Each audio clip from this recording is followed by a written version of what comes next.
Hi, my name's Don Griffin, and I'm an engineering director at Cincha. Today we're going to talk about Ext JS. Ext JS, or Ext JS, is Cincha's flagship JavaScript framework. It provides all the tools you need to create amazing user experiences. Ext JS consists of multiple packages, such as charts, data management, application architecture support, as well as 2 visual toolkits optimized for creating mobile and desktop experiences. Unlike many frameworks, Ext JS takes a different design philosophy called JavaScript first. This means that the unit of reusability is JavaScript in the form of classes and components.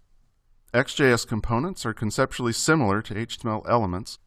To see the similarities, we'll consider a simple element, a button with OK for the text. The mapping from an element to a configuration object is sometimes very simple, as in this case. For example, the body text of the button is moved to the text property of the config object, and the tag becomes the X type of that object. That is a complete button configuration. Let's look more closely at this configuration object. We can see that X type contains the component type. The framework contains many component types you'll find useful, such as grids, trees, combo boxes, and many others. The text property here is called a configuration property, or simply a config, in this case with the value of OK. Configs are specific to the type of component that you've chosen. In this case, a button has a text config, but a grid or a tree would have many different configs. All components have some common configuration options, such as hidden and disabled, things of that nature.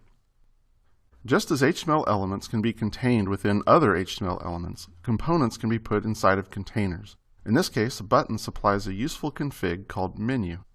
The menu config is used to create a menu component. This component acts as a container for items, in this case, menu item components. We can see here the power of the JavaScript first approach, where these types of components can be seamlessly composed inside each other. To see the Ext.js button component in action, I'm going to launch fiddle.cincha.com and start adding the code we have so far. We're going to call the Ext Create API. Ext Create is a method that takes configuration objects and creates component instances for us. Next, we're going to add to this object the X type of button and the text value of OK. Then the menu with both of our menu items. We have one more step, which is to tell Ext.js where I want this button to render. In this case, I want the button to render on the document body. Now we're going to run the code and we'll see the button appear to the right. As I click on it, we can see the menu appear and the 2 menu items below. To go even further, I'm going to add a submenu to one of the menu item components.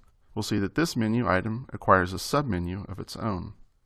As you've seen, Ext.js makes it simple to combine components in a variety of ways. The limits are basically whatever you can imagine.